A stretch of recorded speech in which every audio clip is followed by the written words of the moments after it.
उर्दू सफ़ा को सब्सक्राइब कीजिए और आने वाली हर नई वीडियो के लिए घंटी दबाइए। ना जड़ में कोई कीड़ा था, ना जड़ के अंदर किसी बीमारी के कोई आसार नजर आ रहे थे। जड़ बिल्कुल तंदुरुस्त थी। सर नेमत अली का जहन वाकई ही मायूब सा होने लग गया था। उन्होंने जड़ का टुकड़ा फेंका, आले का बटन प्रेस करके इसका फल उन्होंने वापस देते हुए दस्ते में बंद कर दिया और फिर उसे जेब में डालकर वो आगे बढ़ गए। और फिर तकरीबन 1 घंटे तक सारे मुतासरा हिस्से का जायजा लेकर वो जब वापस अपनी जगह पहुंचे जहां डॉक्टर अल्ताफ मौजूद थे, तो उन्होंने वहां एक दरख्त को ज़मीन पर गिरे हुए देखा। दरख्त के तने को जड़ के करीब से काटा गया था। सर, कोई खिलाफे मामूल बात नहीं है, आप देख लीजिए, डॉक्टर अल्ताफ ने सर नेमत अली की तरफ बढ़ते हुए कहा। और सर नेमत अली खामोशी से दरख्त के तने के कटे हुए हिस्से की तरफ बढ़ गए। वो हिस्सा बिल्कुल ठीक और सेहतमंद नजर आ रहा था। सर नेमत अली आगे बढ़े और उन्होंने उसके हिस्से को जो अभी तक ज़मीन में मौजूद था गौर से देखना शुरू कर दिया। वो हिस्सा भी बिल्कुल सेहतमंद था। सर नेमत अली ने एक उंगली की मदद से दरमियानी हिस्से को दबाया तो वो बुरी तरह उछल पड़े। उंगली इस तरह अंदर डूब गई थी जैसे वो हिस्सा दरख्त की बजाय फोम का बना हो। ये क्या? सर नेमत अली ने इंतहाई हैरत भरे लहजे में कहा और फिर तेजी से उनकी उंगली को उन्होंने और ज्यादा दबाया। दूसरे लम्हे उनकी उंगली अंदर काफी गहराई तक दबती चली गई। दरख्त का अंदरूनी हिस्सा बिज़ाहिर तो सख्त नजर आ रहा था, लेकिन वो नरम होकर बिल्कुल फोम की तरह बन गया था। सर नेमत अली तेजी से मुड़े और फिर जमीन पर पड़े हुए दरख्त की तरफ बढ़ गए। यहाँ भी उन्होंने इस तरह दरख्त के दरमियानी हिस्से में उंगली रखकर दबाया तो उनकी उंगली अंदर दबती चली गई। क्या मतलब सर, ये कैसे मुमकिन है? दरख्त का अंदरूनी हिस्सा इतना नरम कैसे हो गया? डॉक्टर अल्ताफ ने इसी अंदाज में चीखते हुए कहा जिससे उसने अचानक कोई भूत देख लिया हो। ये कोई नई बीमारी लगती है डॉक्टर अल्ताफ, और अब इन दरख्तों के टेढ़े मेढ़े होने की वजह भी समझ में आ गई है। इनका अंदरूनी हिस्सा किसी पूरी इसरार बीमारी की वजह से यकलख्त नरम हो गया है, और इससे नरम होने की वजह से ही दरख्तों की मखसूस सख्ती ख़त्म होने जाने की वजह से वो टेढ़े मेढ़े हो गए हैं और इनके पत्ते भी झड़ गए हैं।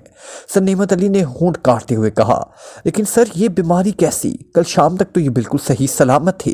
कल आके ही उनके नंबर्स चेक करने के लिए इस सेक्टर का दौरा किया था, फिर रातों रात ये बीमारी कैसे लग गई? डॉक्टर अल्ताफ ने ऐसे लहजे में कहा जैसे बात उसके हलक से ना उतर रही हो। आप इस दरख्त का एक कटा हुआ पीस फॉरेन रिसर्च इंस्टीट्यूट भिजवाएं और ये तमाम दरख्त गिराकर इस जगह अच्छी तरह खुदवाई करें और मिट्टी की अंदरूनी तहों की रिपोर्ट भी तैयार करें, और साथ ही मुख्तलिफ जगहों से मिट्टी के नमूने भी तजज़िये के लिए भिजवाएं। मैं खुद अपनी निगरानी में इस पूरी इसरार बीमारी पर रिसर्च करना चाहता हूँ। क्योंकि मेरा दिल कह रहा है कि अगर फौरी तौर पर इस खौफनाक बीमारी का सदेबाब ना किया गया तो हो सकता है पूरा जंगल ही तबाह हो जाए, और जंगल की तबाही हमारे मुल्क की मईशत की तबाही होगी। नाकाबिले तलाफी नुकसान पहुँचेगा मुल्क को। इसलिए सब कुछ हंगामी बुनियादों पर हो जाना चाहिए ताकि मुल्क की इस कीमती तरीन दौलत को तबाह होने से बचाया जा सके। हरी अप प्लीज, सर नेमत अली ने तेज लहजे में कहा। यस सर, डॉक्टर अल्ताफ ने सर हिलाते हुए कहा, और सर नेमत अली तेज तेज कदम उठाते वापस जीप की तरफ चल पड़े और चंद लम्हों बाद उनकी जीप तेज रफ्तारी से वापस हेडक्वार्टर की तरफ उड़ी चली जा रही थी। इमरान ने कार 5 स्टार होटल के कंपाउंड में मोड़ी और फिर उसे सीधा कार पार्किंग की तरफ ले गया। पार्किंग तकरीबन हर मॉडल और हर रंग की छोटी बड़ी कारों से भरी हुई थी। इमरान को बड़ी मुश्किल से एक जगह मिली और फिर उसने कार वहां पार्क की और फिर उसने नीचे उतरकर कार लॉक की और अंग्रेजी धुन में सीटी बजाता हुआ होटल के मेन गेट की तरफ बढ़ गया। आज वो सुपर फ्याज की तरफ से डिनर पर मदऊ था। इमरान कई दिनों से सुपर फ्याज के पीछे लगा हुआ था कि वो उसे डिनर की दावत दे, लेकिन फ्याज आजकल इस मामले में बेहद सख्त हो गया था और हर पर टाल जाना, बल्कि कई बार तो उसने साफ जवाब दे दिया था। और इमरान ने गोश्त से हर किस्म का चक्कर देने और हर किस्म की धमकियां देने की भी कोशिश की, लेकिन फ्याज वाकई ही ठीठ बन गया था। लेकिन जाहिर है इमरान इतनी आसानी से शिकस्त खाने वालों में से तो नहीं था, इसलिए वो आज दोपहर फ्याज के घर पहुंच गया और फिर उसने फ्याज की बीवी सलमा को ऐसी पट्टी पढ़ाई कि सलमा ने वादा कर लिया कि वो रात 8 बजे होटल 5 स्टार में फ्याज को लेकर ज़रूर पहुंचेगी और उसे मजबूर करेगी कि इमरान भाई को शानदार डिनर खिलाए। और इमरान जानता था कि आज फ्याज को वो डिनर खिलाना ही पड़ेगा, और वो फैसला करके आया था कि डिनर के वक्त वो सलमा भाभी को इस हद तक उकसा देगा कि फ्याज को जान बख्शवानी मुश्किल हो जाएगी। इस तरह आइंदा उसे कभी जुर्रत ना होगी कि वो इमरान को डिनर खिलाने से इनकार कर सके। इमरान इससे पहले आ गया था ताकि अपनी मर्जी की सीट हासिल करके, क्योंकि उससे सलमा भाभी को बड़ी मुश्किल से इस होटल में आने पर रजामंद किया था। सलमा घरेलू टाइप की खातून थी, इसलिए वो होटलों में जाने से कतराती थी। लेकिन जाहिर है जब इमरान कोई बात तय करे तो फिर नामुमकिन भी मुमकिन हो जाता है। लेकिन इमरान चाहता था कि कोई ऐसी सीट हासिल करे जो अलग थलग कोने में हो, ताकि सलमा भाभी इत्मीनान और सुकून से ना सिर्फ डिनर खा सके बल्कि फ्याज के सहन पर चढ़ी हुई गिर्द भी साफ कर सके। इसके जिस्म पर भी सलीके का लिबास था। हाल में अभी कुछ ज़्यादा रश ना था क्योंकि डिनर के वक्त अभी 1 घंटा बाकी था। होटल 5 स्टार था। मैं चूंकि वो अक्सर आता जाता रहता था इसलिए यहाँ का अमला इससे अच्छी तरह वाकिफ था। यही वजह थी कि उसने फ़ोन पर सीट रिजर्व कराने का ना सोचा था, और दूसरी बात यह कि वो खुद हाल में मौजूद सीटों को देखकर सीट रिजर्व कराना चाहता था। और इमरान साहब आप? काउंटर पर खड़ी हुई एक कदरे मोटी सी लड़की ने चौंक कर इमरान की तरफ देखते हुए मुस्कुराते हुए कहा, जी बेगम साहिबा मैं। इमरान ने बादशाह के दरबारियों की तरह सीने पर हाथ रखकर सर को झुकाते हुए कहा, और लड़की खिलखिलाकर हंस पड़ी। मैं आपकी बेगम कैसे हो गई इमरान साहब? लड़की ने बड़ी बेबाकी से कहा। होटलों में मुलाजमत करने वाली लड़कियों की तरबियत ही इस अंदाज में की जाती है कि वो बेबाकी में मर्दों को भी पीछे छोड़ देती हैं, जिस तरह मैं तुम्हारा साहब हो गया हूँ। इमरान ने तरकीबा तरकीब जवाब देते हुए कहा, और लड़की एक बार फिर खिलखिलाकर हंस पड़ी। लेकिन इसी लम्हे फ़ोन आ गया और लड़की ने हंसना छोड़कर रिसीवर उठाया और बातों में मसरूफ़ हो गई। इमरान काउंटर के साथ पुश्त लगाकर सीटों की सेटिंग देखने लगा और फिर उसने एक इंतहाई कोने में एक मेज़ मुंतखब कर ली।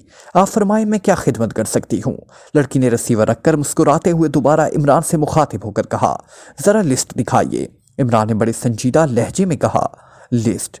कैसे लिस्ट? लड़की ने हैरान होकर पूछा। खिदमात की लिस्ट, ताकि मैं इनमें से अपनी मर्जी की खिदमात मुंतखब कर सकूं। हो सकता है मैं कहूं कि आप मेरे सर पर चपटी मालिश करें। ओह, आप कहें सॉरी, ये खिदमत तो लिस्ट में दर्ज नहीं है क्योंकि आप तो होटल के कवानीन के मुताबिक चलेंगी। मैं कहूं कि आप मेरे पैर धोकर पिएं, आप कहें लिस्ट में शामिल नहीं है। इमरान ने इस तरह की बातें बनाते हुए कहा और लड़की एक बार फिर खिलखिलाकर हंसी। लिस्ट में हो या ना हो, मैं किसी भी खिदमत से इनकार ना करूं, आप हुक्म फरमाएं। लड़की ने मुस्कुराते हुए अजीब सी नज़रों से इमरान को देखते हुए कहा और इमरान बेख्तियार सर खुजाने लगा। फिलहाल वो कोने वाली सीट डिनर के लिए रिजर्व कर दीजिए। इमरान ने सर खुजाते हुए कहा, कोने वाली सीट? कौन सी? वो नीले खंबे के पास?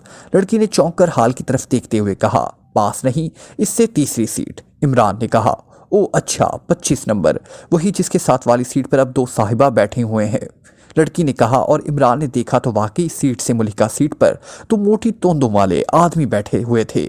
हाँ वही, इमरान ने सर हिलाते हुए कहा, इसका नंबर 28 है। 1 मिनट, लड़की ने कहा और फिर उसने काउंटर के नीचे से 2 कार्ड निकाले और इन पर अंदराज में मसरूफ़ हो गई। आपके नाम से रिजर्वेशन करनी है।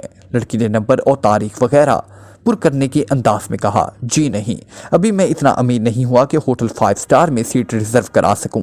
Superintendent Fayaz of central intelligence के नाम कर दें।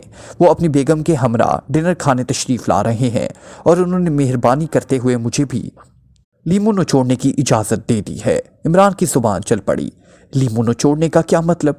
लड़की ने फ्याज का नाम लिखते लिखते चौंक कर हैरत से पूछा। ये बड़ी दर्दनाक कहानी है। एक साहब मेरी तरह मुफलिस थे, लेकिन उनके दोस्त सुप्रीडेंट फ्याज की तरह तबका उमरा से ताल्लुक़ रखते थे। लेकिन वो साहब खुददार भी बहुत थे, इसलिए अपने उमरा दोस्तों से ये भी जिद नहीं कर सकते थे कि वो उनकी इमदाद करें ताकि वो अपनी भूख मिटा सकें। इसका उन्होंने बड़ा सहानत भरा हल निकाला। वो लीमू खरीद कर जेब में रख लेते और फिर ऐन उस वक्त अपने किसी अमीर दोस्त के पास पहुंच जाते जब वो लंच या डिनर कर रहे होते, और जाते ही वो लीमू निकालते और उसे काटते और खाने में ये कहकर नचोड़ देते कि साहब जब तक लीमू ना नचोड़ा जाए सालन का क्या मज़ा। इस पर जाहिर है उनके अमीर दोस्त वज़ीदारी की खातिर उन्हें भी खाने में शामिल होने की दावत दे देते और वो इत्मीनान से अपनी खुददारी कायम रखते हुए खाना तनावल फरमा लेते। इमरान ने जवाब दिया तो लड़की के हंसते हंसते पेट में बल पड़ गए। तो आप आज लीमू खरीद कर लाए हैं? लड़की ने बुरी तरह हंसते हुए कहा, खरीदने की ज़रूरत ही नहीं, होटल 5 स्टार के काउंटर पर हंसने वाले लीमू मिल जाते हैं, रस भरे कागजी लीमू। इमरान ने मुस्कुराते हुए इस लड़की की सेहतमंद पर तंज करते हुए कहा और लड़की ने हल्की सी हंसी हंसते हुए जल्दी से रिजर्वेशन हेल्प इमरान की तरफ बढ़ा दी। इमरान ने मुस्कुराते हुए स्लिप उसके हाथ से ले ली और सीट की तरफ बढ़ गया। लड़की ने रिजर्वेशन कार्ड साथ खड़े सुपरवाइजर की तरफ बढ़ा दिया, जो इंतहाई तेज रफ्तारी से चलता हुआ इमरान से भी पहले सीट पर पहुंचा और वहां रिजर्वेशन स्लिप रख दी। इमरान मुस्कुराता हुआ कुर्सी पर बैठ गया। जनाब, आप डिनर से पहले क्या शौक फरमाएंगे? करीब खड़े वेटर ने मौतमाना लहजे में कहा। तुम शायद फयाज के दोस्तों में से हो, इमरान ने मुंह बनाकर वेटर से पूछा। जी, मैं तो वेटर हूँ, खातिम हूँ। फयाज साहब तो बहुत बड़े अफसर हैं, वेटर ने बुरी तरह बौखला कर कहा। चलो दोस्त नहीं तो हमदर्द जरूर हो। तुम्हारा मतलब है मैं डिनर से पहले चाय वगैरह पी लूं तो ताकि मेरी भूख खत्म हो जाए, ताकि फयाज का बिल कम आए, यही बात है ना?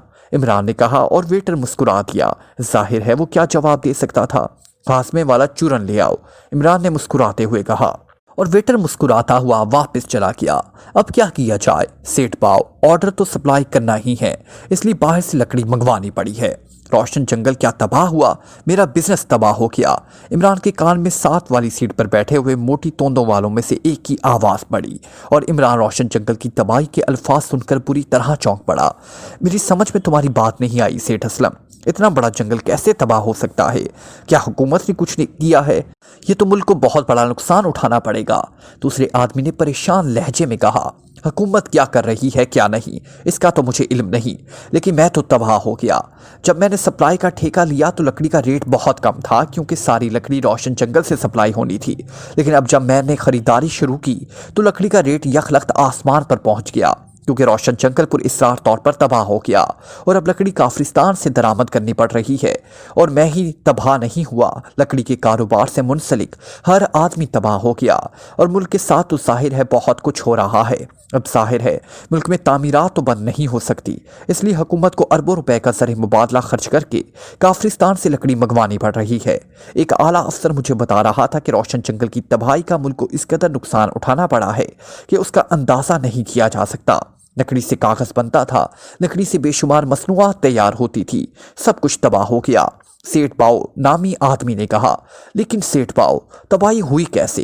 क्या आग लग गई है? दूसरे आदमी ने सेठ असलम ने कहा। नहीं, वहां आग बुझाने का तो जबरदस्त इंतजाम था। सुना है कोई पुरअसरार बीमारी फैल गई है जंगल में और सारे जंगल की लकड़ी नाकारा हो गई, सेठ पाओ ने जवाब दिया। इनकी बातें सुनकर इमरान के कान साएं करने लग गए। वो चूंकि सर नेमत अली से मिलाया था और सालगिरह के बाद सर नेमत अली उसे रिसर्च इंस्टीट्यूट भी ले गए थे और अपने हेडक्वार्टर भी, और इमरान ने वहाँ के इंतज़ामात में गहरी दिलचस्पी ली थी, क्योंकि ये मज़मून उसके लिए वाकई नया और दिलचस्प था। इससे पहले उसने इस पर मज़ामीन तो पढ़े थे, मगर ज़्यादा गहराई में इसका मुतालिया कभी नहीं किया था। लेकिन सर नेमत अली के बताने और रिसर्च के इदारे में होने वाली तहकीकात की तफसील सुनने के अलावा जब उसने सर नेमत अली के साथ जंगल के एक हिस्से की सैर की और वहां आग बुझाने और ज़रा रिसा कीड़ों से जंगल को बुझाने के इंतजामात देखे तो वाकई ही बेहद मुतासिर हुआ। लेकिन अब ये सेठ बता रहे थे कि रोशन जंगल किसी बीमारी की वजह से तबाह हो चुका है, और अब उनकी बातें सुनकर उसे एहसास हो रहा था कि वाकई ही रोशन जंगल की तबाही से मुल्क की मईशत को कितना बड़ा धचका लगा होगा। जाहिर है अरबों रुपए लकड़ी की दरामद पर खर्चा करने से मुल्क की बेशुमार तरक्याती मंसूबे मजबूरन रुकने पड़े होंगे, और लकड़ी के महंगा होने की वजह से उससे मुंसलिका हर चीज़ की कीमत बढ़ गई है। नतीजा ये कि मुल्क न सिर्फ खौफनाक महंगाई की लपेट में आ जाएगा, बल्कि लकड़ी की सनत और कागज़ के कारखाने बंद हो जाने से बेरोजगारी बढ़ जाएगी और लाखों अफराद जो किसी न किसी तरह लकड़ी के कारोबार से मुंसलिक थे फाका कशी पर मजबूर हो जाएंगे। ये सारी बातें एक फिल्म की तरह इमरान के जहन में चलने लगी थी, और उसे एहसास हुआ था कि मुल्क की तबाही सिर्फ असलाह से नहीं होती, बल्कि बगैर असलहे और जंगल के इस तरह भी हो सकती है।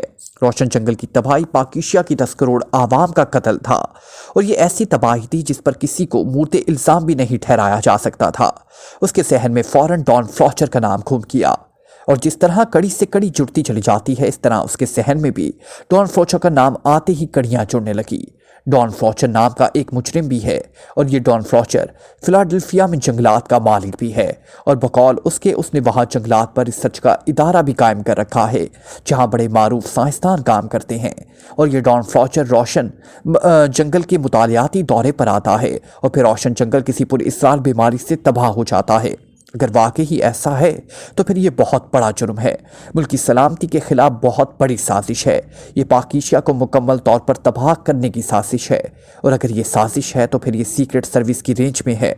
इस साजिश का पता चलाना चाहिए, ये मेरा फ़र्ज़ है, इमरान ने बड़बड़ाते हुए कहा, और इंतहाई तेज़ी से उठकर काउंटर की तरफ बढ़ने लगा। उससे सीट रिजर्वेशन और डिनर सब कुछ भूल गया। इमरान साहब, खैरियत क्या हुआ? काउंटर पर खड़ी लड़की ने इमरान को परेशान चेहरा देखते हुए पूछा। एक टेलीफोन करना है। इमरान ने इंतहाई संजीदा लहजे में कहा तो लड़की ने सर हिलाते हुए काउंटर पर पड़ा हुआ टेलीफोन इमरान की तरफ खिसका दिया। इमरान ने रिसीवर उठाया और तेजी से सर नेमत अली की रहायशगाह के नंबर डायल करने शुरू कर दिए। सर नेमत अली ने उसे अपना कार्ड दिया था जिस पर उनके फ़ोन नंबर मौजूद थे और फ़ोन नंबर इमरान के जहन में थे। Yes, Nushat speaking. राब्ता कायम होते ही दूसरी तरफ से सुरैया की सहेली और सर नेमत अली की लड़की नुशात की आवाज़ सुनाई दी। मिस नुशात, मैं सुरैया का भाई अली इमरान बोल रहा हूँ। सर नेमत अली मौजूद हैं तो उनसे बात कराएं। इमरान के लहजे में बेपनाह संजीदगी थी। ओह इमरान भाई, डैडी तो फील्ड में गए हुए हैं, नहीं भाई भी उनके साथ हैं, फरमाइए क्या काम है उनसे। नुशात ने हैरत भरे लहजे में कहा, मैंने सुना है कि रोशन जंगल में कोई पुरअसरार बीमारी फैल गई है। इमरान ने कहा, ओ इमरान भाई, वाकई ऐसा हुआ है। डैडी बेहद परेशान है। पूरा जंगल तो तबाह नहीं हुआ लेकिन उसके कीमती हिस्से तबाह हो चुके हैं और ये हमारी बीमारी मज़ीद फैलती जा रही है। किसी को समझ में नहीं आ रहा कि ये कैसी बीमारी है। मिस नुशात ने जवाब दिया, आप कुछ रोशनी डाल सकती हैं इस बीमारी पर? क्या कोई कीड़ा है या कोई और बात है? इमरान ने होंठ काटते हुए जवाब दिया, मुझे ज़्यादा तो मालूम नहीं इमरान भाई। डैडी नई भाई से बात कर रहे थे। इतना मालूम है कि दरख्त बेज़ाहिर तो ठीक हैं लेकिन टेढ़े मेढ़े होकर नाकारा हो गए हैं। उनके अंदरूनी हिस्से रबड़ या फोम की तरह नरम हो जाते हैं। बस इतना मुझे मालूम है। मिस नुशात ने जवाब दिया, ठीक है, शुक्रिया।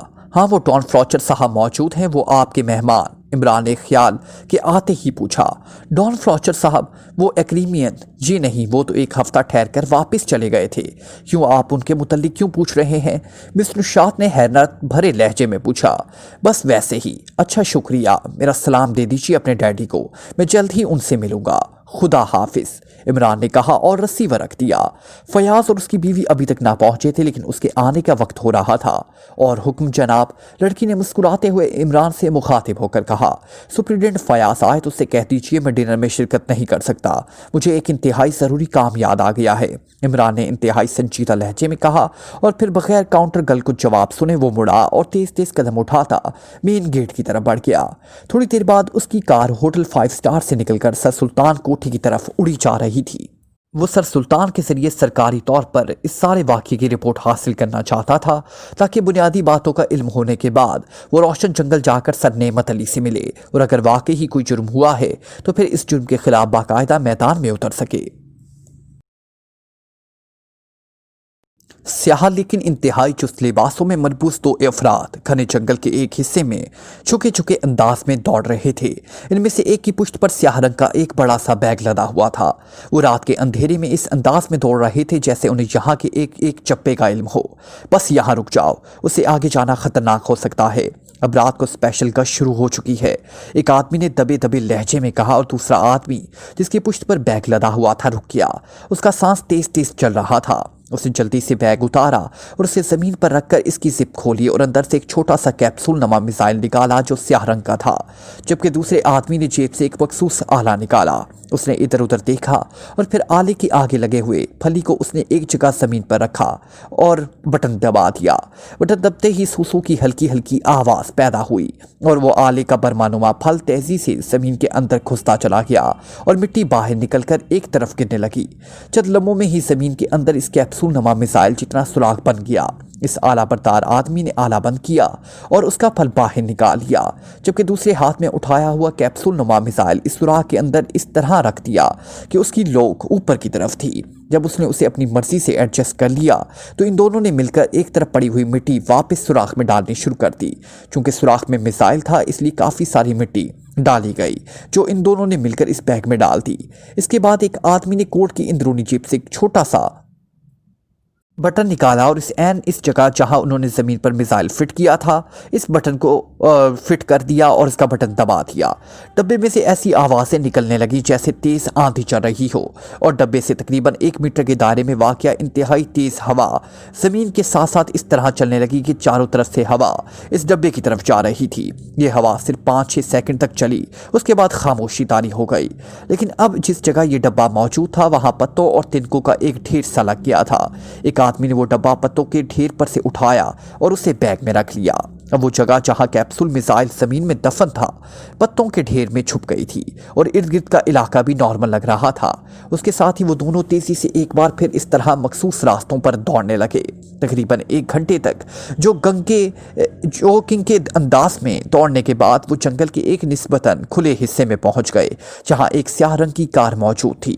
वो दोनों कार में सवार हुए और कार एक झटके से आगे बढ़ गई। उसकी ना सिर्फ हेडलाइट्स बंद थी बल्कि अंदर मीटरों में भी रोशनी मौजूद ना थी, इसलिए कार अंधेरे का ही हिस्सा मालूम हो रही थी। लेकिन इस अंधेरे के बावजूद ड्राइवर ने इस तरह भगाए चला जा रहा था जैसे वो यहाँ के चप्पे चप्पे से वाकिफ हो। थोड़ी देर बाद कार जंगल की हदूद से निकलकर दूर तक ऊंचे ऊंचे टीलों के दरमियान दौड़ने लगी और फिर टीलों वाली वीरान जगह क्रॉस करके वो एक टूटी फूटी सड़क पर दौड़ने लगी। कार को यहाँ जबरदस्त हिचकोले लग रहे थे, लेकिन ड्राइवर वाकई ही इंतहाई महारत से कार कंट्रोल किए हुए था और फिर थोड़ी ही देर में एक मोड़ काटकर कार एक हाईवे पर पहुंच गई। वहां पहुंचते ही ड्राइवर ने उसकी हेडलाइट्स जला दी। कार अब इंतहाई तेज रफ्तारी से दारुल हुकूमत की तरफ बढ़ने लगी। हाईवे पर ट्रैफिक भी चल रही थी, लेकिन इसमें ज्यादा तादाद मालो बरदार ट्रकों की थी। अलबत्ता कावा कावी कारें भी आ जा रही थी। दारुल हुकूमत में दाखिल होकर कार मुख्तलिफ रास्तों से गुजरती हुई रिहायशी कॉलोनी में दाखिल हुई और थोड़ी देर बाद एक खोटी के बंद फाटक के सामने जाकर रुक गई।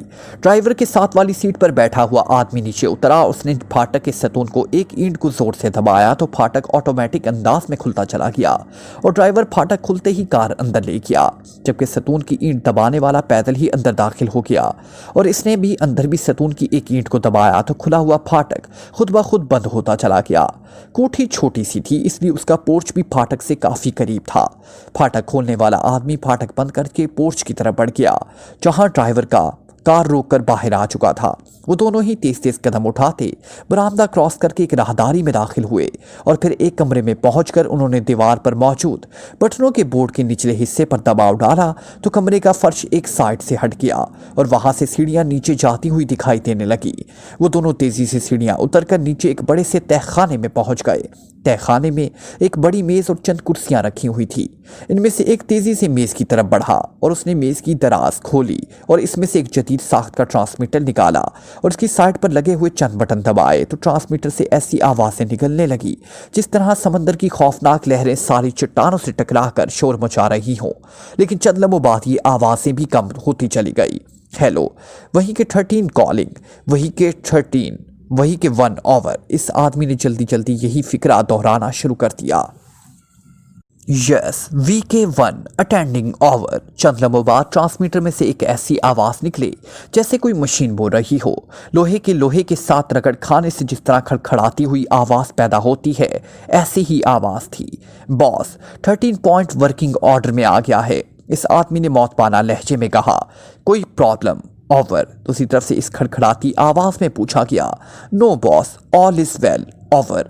VK13 जवाब दे। DK14 रिपोर्ट दे। ओवर। VK1 ने तहमकाना लहजे में कहा। Yes boss, all is okay. Over. साथ खड़े हुए दूसरे आदमी ने जल्दी से जवाब दिया, लेकिन इसका लहजा भी बेहद मौतबाना था। ओके, चार्जिंग के लिए VK2 को भेजा जा रहा है। Wait for him. Over and all. इसी तरह मशीनी आवाज में जवाब दिया गया और उसके साथ ही ट्रांसमीटर खामोश हो गया। इस आदमी ने जिसने अपना नाम VK13 कहा था ट्रांसमीटर उठाकर वापस दराज में डाल दिया और फिर वो दोनों कुर्सियों पर बैठ गए। बैग वहीं कार में छोड़ आए हो? अचानक VK13 ने इस आदमी से पूछा। हाँ, VK2 के बाद उसे ठिकाने लगाऊंगा। VK14 ने जवाब दिया और पहले ने सर हिला दिया। तकरीबन आधे घंटे बाद कमरे में तेज सीटी की आवाज गूंजी और वो दोनों चौंक पड़े। VK2 पहुंच गया है, VK13 ने कहा और दूसरे ने सर हिलाया। चंद लम्हों बाद किसी के भारी कदमों से सीढ़ियां उतरने की आवाजें सुनाई थी और वो दोनों उठ खड़े हो गए। चंद लम्हों बाद आने वाला नमूदार हुआ। वो एक सख्त चेहरे और सरकंडों की तरह खड़े बालों वाला नौजवान था, लेकिन इसकी छोटी छोटी आंखों में सांप की आंखों जैसी चमक थी। हेलो फ्रेंड्स, आने वाले ने अपनी तरफ से मुस्कुराते हुए कहा, लेकिन इसकी मुस्कुराहट ऐसी थी जैसे भूखा भेड़िया दांत निकाल रहा हो। हेलो बॉस, इन दोनों ने सहमे हुए अंदाज में कहा। काम में कोई परेशानी तो नहीं हुई? आने वाले ने कहा और दीवार के साथ नस मशीन की तरह बढ़ गया। No boss, all is okay. VK13 ने कहा और VK2 ने सर हिला दिया। लाइट ऑफ कर दो, VK2 ने कहा और VK14 तेजी से एक स्विच बोर्ड की तरफ बढ़ गया और चंद लम्हों बाद चट की आवाज के साथ तहखाना इंतहाई गहरी तारीकी में डूब गया। तारीकी इस कदर गहरी हो गई थी कि इन दोनों को ऐसे महसूस हो रहा था जैसे वो दोनों कतई अंधे हो गए हों। लेकिन चंद लम्हों बाद ठक की आवाज सामने वाली दीवार के करीब से सुनाई दी और फिर हल्की सी खड़खड़ाहट भी सुनाई देने लगी। वो दोनों खामोश खड़े थे। लाइट ऑन कर दो, अंधेरे में VK2 की आवाज सुनाई दी और स्विच बोर्ड के करीब खड़े VK14 ने बटन ऑन कर दिया। चट की आवाज के साथ ही तहखाने में तेज रोशनी फैल गई। गहरे अंधेरे के बाद यकलक तेज रोशनी की वजह से एक लम्हे तक उन दोनों को कुछ नजर ना आया, लेकिन फिर आहिस्ता आहिस्ता हर चीज उनकी नजरों के सामने वाज़ेह होती चली गई और वो दोनों हैरत से सामने वाली दीवार को देखने लगे, जो पहले तो बिल्कुल सपाट नजर आ रही थी, लेकिन अब वहां दीवार की लंबाई तक एक अजीब और गरीब मुस्ततील मशीन नजर आ रही थी, जिस पर बेशुमार छोटे बड़े बल्ब मौजूद थे और इसी तरह छोटे बड़े बेशुमार डायल भी थे। मशीन के दरमियान एक बड़ी सी स्क्रीन मौजूद थी जो तारीक थी। VK2 इस मशीन पर बैठा हुआ था। इसने जल्दी से मशीन के मुख्तलिफ बटन दबाने शुरू कर दिए और मशीन में से हल्की सी गूंज पैदा हुई और इस तरह इस पर छोटे छोटे लात और रंग बिरंगे बल्ब जलने बुझने लगे, जैसे किसी शादी के मौका पर लाइटनिंग बोर्ड बनाए जाते हैं जिन पर रंगीन बल्ब एक खास तरतीब से जलते बुझते हैं, तो इसे देखने वालों के सामने रोशनी की तस्वीर सी बन जाती है। VK13, VK2 ने कहा और VK13 तेजी से आगे बढ़कर इसके करीब पहुंच गया। VD मिसाइल तुमने उठाया हुआ था या 14 ने? VK2 ने पूछा। 14 ने जनाब, 30 ने जवाब दिया। ओके, इधर दाएं तरफ वाले खाने में अपने सीधे हाथ की दोनों उंगलियां डाल दो, VK2 ने कहा और VK13 ने जल्दी से हाथ बढ़ाकर स्क्रीन के बाएं तरफ बने हुए एक पुतले से खाने में अपने सीधे हाथ की दोनों उंगलियां डाल दी। अब दोनों उंगलियां इस खाने में गायब हो गई। ठीक है, बाहर निकालो और 14 तुम भी आओ, VK2 ने कहा और रूमी की 13 ने उंगलियां से बाहर निकाल दी और खुद पीछे हट गया, जबकि 14 ने इसकी पैरवी की, लेकिन उसने अपनी उंगलियां स्क्रीन की दाएं तरफ बने हुए वैसे ही खाने में डाली और फिर VK2 के कहने पर भी उंगलियां निकालकर पीछे हट गया। VK2 ने स्क्रीन के नीचे मुख्तलिफ बटनों को एक खास तरतीब से प्रेस किया तो स्क्रीन एक झमाके से रोशन हो गई और उसके साथ ही स्क्रीन पर मौजूद तमाम डायलों में सुइयां तेजी से हरकत में आ गई। मशीन की गूंज में भी इजाफा हो गया। स्क्रीन पर पहले तो आड़ी टीढ़ी तिरछीदार लकीरें नजर आईं, फिर एक झमाके से इस पर एक नुक्ता उभर आया। ये मंजर जंगल के उस हिस्से का था जिस हिस्से में VK13 और VK14 में कैप्सूल नुमा मिसाइल दफन कर आए थे। ओके, VK2 के मुंह से मुतमईन सी आवाज निकली और उसके साथ ही उसने स्क्रीन के बिल्कुल नीचे मौजूद एक सुर्ख रंग के हैंडल को एक झटके से नीचे कर दिया। दूसरे लम्हे स्क्रीन पर हल्की सी धुंध नमूदार होने लगी। आहिस्ता आहिस्ता इस धुंध में इजाफा होता चला गया और स्क्रीन पर मौजूद मंजिल धुंधला होता चला गया, लेकिन सिर्फ चंद लम्हों के लिए हुआ। उसके बाद मंजिल एक बार फिर वाज़ेह होने लगा और जब मंजिल पूरी तरह वाज़ेह हो गया तो यकलक स्क्रीन तारीक हो गई और इसके साथ ही मशीन के जलते बुझते बल्ब भी साकित हो गए और मशीन भी खामोश हो गई। लाइट ऑफ कर दो, VK2 ने सीधे खड़े होते हुए कहा और VK14 तेजी से स्विच बोर्ड की तरफ बढ़ा और दूसरी तरफ चट की आवाज के साथ ही तहखाना एक बार फिर गहरी तारीकी में डूब गया। दीवार की तरफ से खड़खड़ाहट की आवाजें उभरी और फिर ठक की आवाज पैदा होकर खामोशी तारी हो गई। लाइट ऑन कर दो, VK2 ने कहा, फिर उसके साथ ही चट की आवाज के साथ ही दोबारा रोशनी हो गई, लेकिन वहां मशीन की बजाय सपाट दीवार थी। तुम दोनों ने वाकई ही मिशन के लिए बड़ा काबिल कदर काम किया है और बॉस तुम दोनों से बेहद खुश है, VK2 ने एक बार फिर मुस्कुराते हुए कहा, लेकिन इस बार भी इस मुस्कुराहट ऐसी ही थी जैसे भूखा भेड़िया दांत नकोस रहा हो। इनकी आंखों में मौजूद चमक और भी तेज हो गई। हम चीफ बॉस के मशकूर हैं, इन दोनों ने सर झुकाते हुए कहा। ओके, अब तुम्हारा इनाम लेने का वक्त आ गया है, VK2 ने कहा। उसके साथ ही उसकी कोट की जेब में मौजूद हाथ बिजली की सी तेजी से बाहर आया। उसके हाथ में साइलेंसर लगे रिवॉल्वर की झलक नजर आ रही थी। उसके साथ ही यके बाद दीगरे दो धमाके हुए और दोनों बुरी तरह चीखते हुए पुश्त के बल फर्श पर जा गिरे और चंद लम्हे तड़पने के बाद वो साकित हो गए। VK यही इनाम दिया करता है दोस्तों, VK2 ने जहरीले अंदाज में मुस्कुराते हुए कहा और फिर तेजी से वो मशीन वाली दीवार के मुखालिफ दीवार की तरफ बढ़ गया। इसने दीवार की जड़ में जोर से पैर मारा तो दीवार वहां से कटकर दोनों साइडों में हट गई। अब दीवार के अंदर एक बड़ी सी बरकी भट्टी नजर आ रही थी। उसने उसका स्विच ऑन किए तो भट्टी उबल उठी और VK2 वापस मुड़ा और उसने पहले VK13 की लाश को घसीट कर दीवार के साथ किया और फिर झुककर उसे उठाया और बड़ी सी भट्टी में झोंक दिया। اس کے بعد یہی کارروائی اس نے VK-14 کی لاش کے ساتھ بھی کی۔ دونوں کی لاشیں بھٹی کے اندر جا کر غائب ہو گئیں، جہاں اب عام آگ سے کہیں زیادہ حرارت نکل رہی تھی اور کمرے میں انسانی گوشت کے جلنے کی تیز بو پھیل گئی۔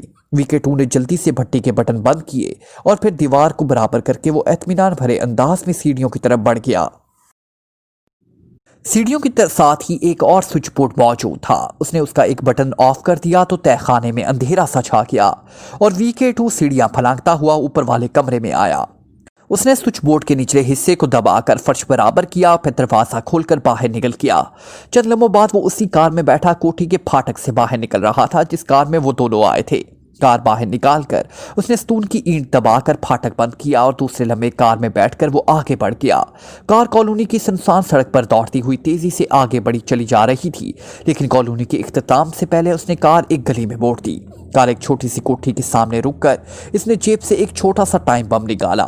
اس پر مخصوص وقت فکس کر کے اس نے ٹائم بم کو ڈیش بورڈ کے اندر رکھ دیا۔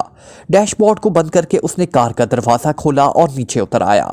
گلی سنسان پڑی ہوئی تھی۔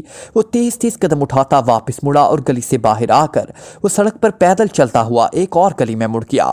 یہاں بھی ایک کار موجود تھی۔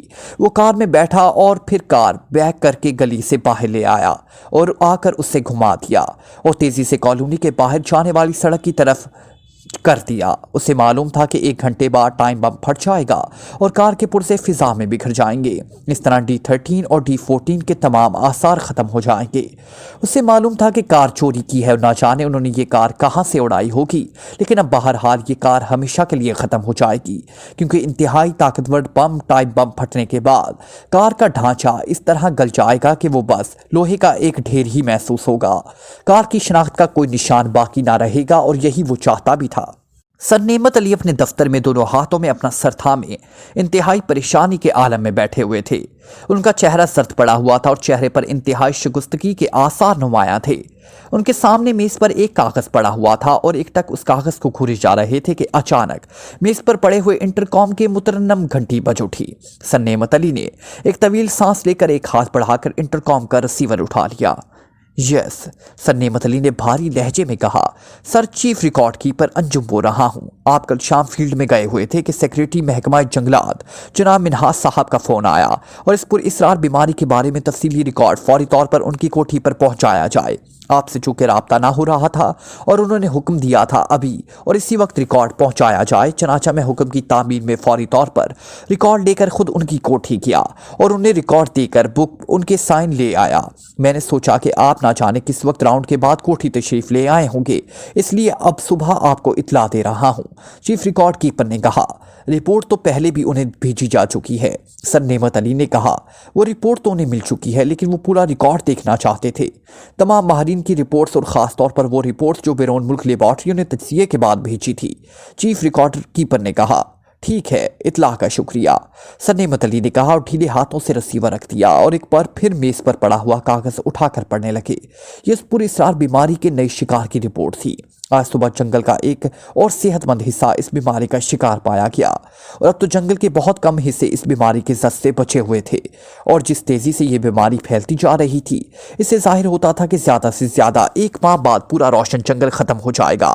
سر نعمت علی اس پوری اسرار بیماری کی شناخت، اس کی وجوہات اور اس کے سدباب کے لیے نہ صرف خود ٹکرے مار رہے تھے بلکہ انہوں نے فون پر پوری دنیا میں موجود فارسٹری کے معروف ترین ماہرین سے تفصیلی بحث کی تھی، لیکن یہ عجیب و غریب اور پوری اسرار بیماری کسی کی سمجھ میں نہ آئی تھی۔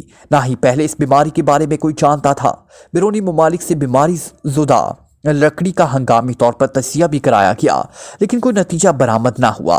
سب لیبارٹریوں سے یہی رپورٹ ملی کہ کسی پوری اسرار بیماری کی وجہ سے لکڑی کا اندرونی حصہ اپنی سختی کھو بیٹھا ہے اور ربڑ یا فوم کی طرح نرم ہو چکا ہے، اور سب سے حیرت انگیز بات یہ تھی کہ یہ بیماری کسی ایک قسم تک محدود نہ تھی بلکہ اب تو جنگل میں موجود تقریباً ہر قسم کی لکڑی اس کی زد میں آ چکی تھی۔ کسی وائرس یا کسی کیڑے میں کوئی وجود نہ ملا تھا۔